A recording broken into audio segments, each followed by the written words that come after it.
Hindi naman pala naka-on yung video. Ano ba yan? Oo ba? Nakita mo ba?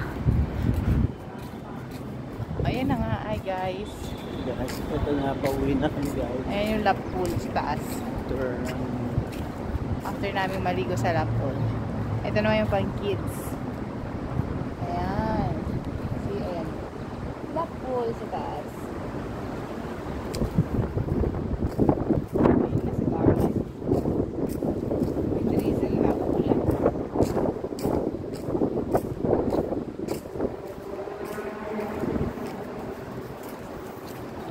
Sulit naman ang pag-stay sa Azur. Kasi nakakawala siya ng stress. Pero may stress ka po nakakawala rin ng libag.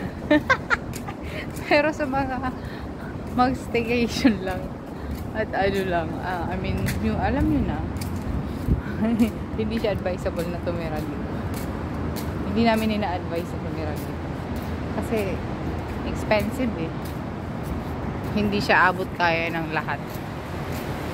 Gugutumin mo muna yung sarili.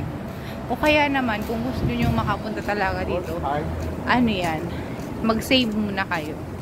Para, yun, yung hindi mo iisipin yung, ay, ang mahal naman, ganito, ganito. Yung kunting kibot, maglalabas ka ng pera. So, much better pag-ipunan para yung enjoyment, hindi mo na iisipin na ano yan, hahabulin mo na naman yung income mo or savings mo sa susunod na taon. Ipon muna. Sige na. Malapit na kami sa aming ano yan, building. Ayan, nalaki ng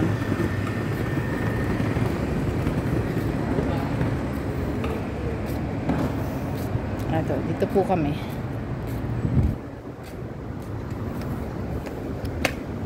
Ayan. Papasok sa Central Bay. This is Central. Ito yung aming building. May notice. Nagpakyat. So, thank you guys. Ayan na. Bye-bye.